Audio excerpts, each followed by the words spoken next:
weekend mornings on 980 CKNW.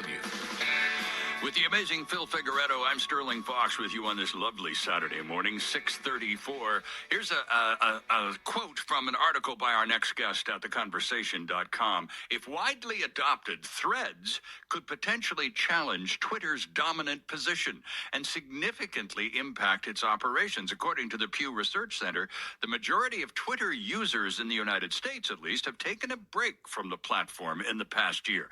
All part of an article entitled Threads, New Twitter rival looks like a shrewd move, but Meta lacks credibility.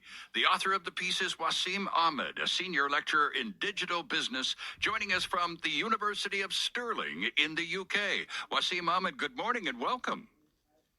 Good morning. Thanks for having me on the show. Well, first of all, my compliments to your point of origin of this broadcast. The University of Stirling in Scotland, by the way, spells Stirling correctly, as I do, Stirling. Great to have you with us. Now, this Threads, this new Twitter challenger, Wasim, has only been around for a matter of weeks, and already there are well over 100 million subscribers. What does that tell you?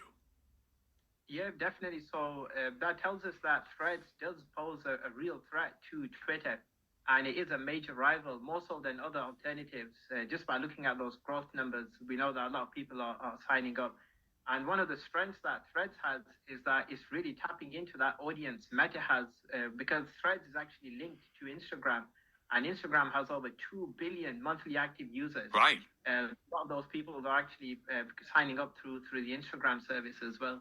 Okay, so the premise of the article is this looks like a good deal, and we'll talk about shall we say, decline to a certain degree of Twitter, and it's quite real. But you also add in your introduction, or in the header, Wasim, but Meta, the founder and owner of Threads, whom we know better perhaps as Facebook, lacks credibility. How does Meta lack credibility in the establishment of a Twitter comparison or a competitor? Yeah, so a lot of the people who were leaving Twitter were doing so sometimes against kind of data privacy issues.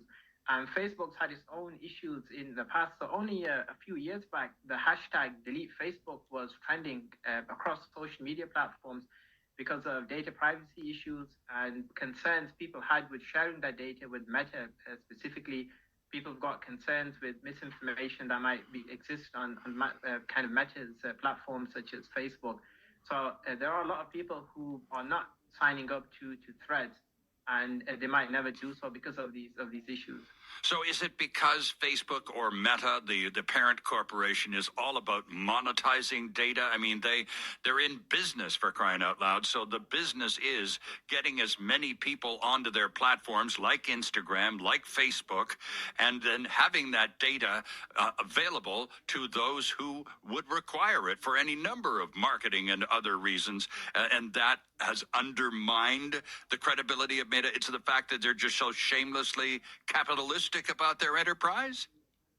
Yeah, that's bang on. And another issue is, especially with Meta and also now Twitter, these companies, they're actually not providing their data through APIs so that we can actually do our research. So Threads and even Facebook, there's no way for us to go in and audit misinformation and disinformation.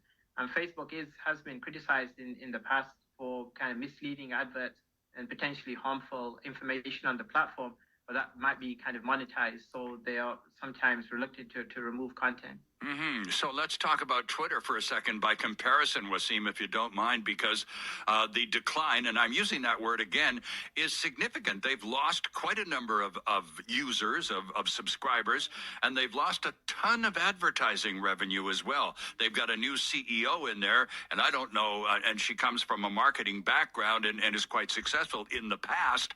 This is a monstrous challenge. What's been the big, as you understand it, what's been the reason most people have left Twitter recently? Yeah, so there's been a range of reasons. So one issue has been that Twitter hasn't been working as it does in the past. So only recently it started to rate limit people. So a group of users have been very frustrated with issues with the platform, the downtime, seeing tweets, and also this whole idea of commercializing everything. So you're limited on how many tweets you can read. Just this morning, I was reading that they're also going to now limit the number of direct messages people who are using non-verified accounts can actually send. So there's this angle around commercializing the whole platform.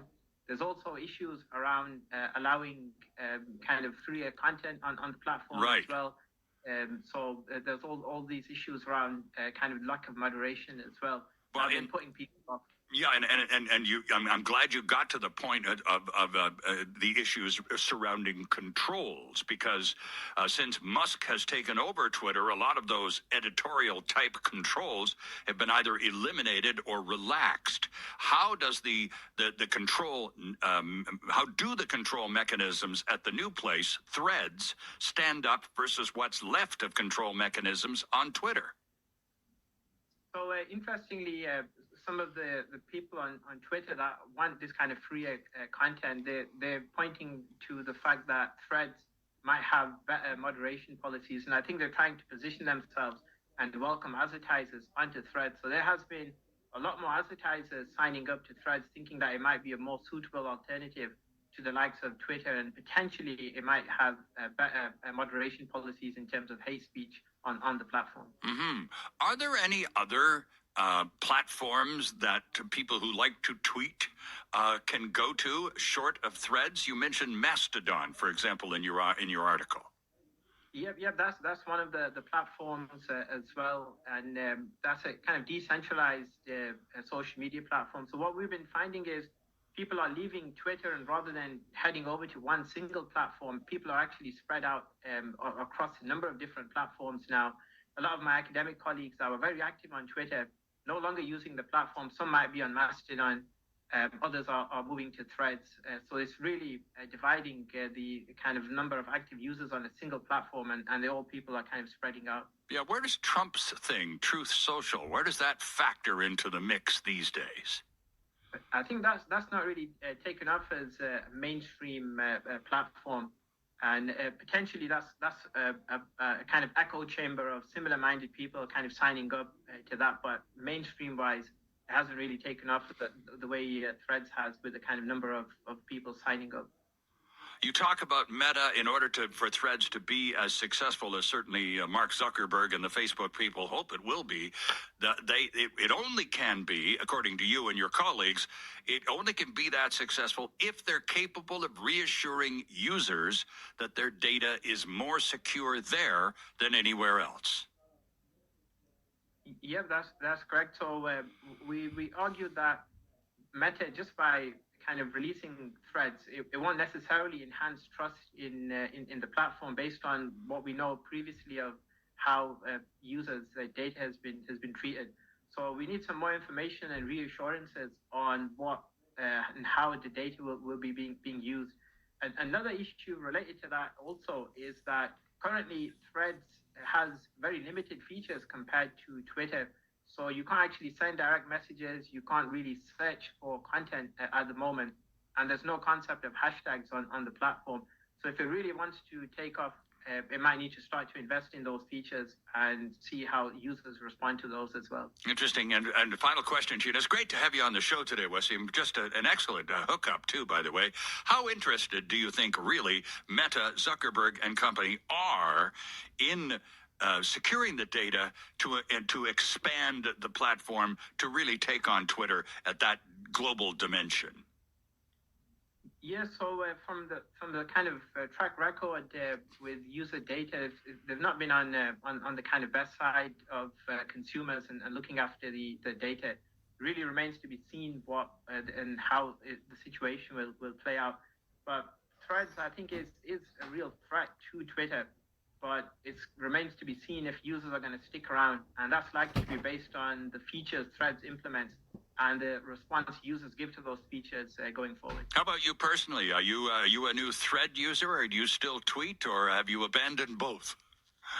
So I'm on Twitter. I signed up to Threads as well. I noticed there was quite a large migration of people, academics, signing up to Threads. Okay. So I also made an account. So you can find me on Threads and Twitter as well. Interesting. Wasim Ahmed, thanks very much for this. A great article and a really interesting appearance with us today. Thanks for making yourself available to us from Stirling, Scotland, sir.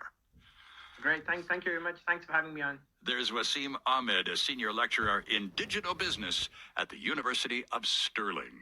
How about that? Stirling, by the way, the home. Remember the British rock band from the 70s? Remember Nazareth? Stirling, Scotland was their hometown, too. I remember learning about that over drinks with the boys, and that they discovered, I discovered they spell it properly in Scotland, Stirling. It is 6:44. We've been talking Threads and Twitter and all those tech stuff. We're going to continue our tech talk with Mike Agerbo in his usual spot next on CKNW Weekend Mornings. Ryan Gold, 1v1 with the keeper. Yeah! Pumped it away! Every goal. What a finish that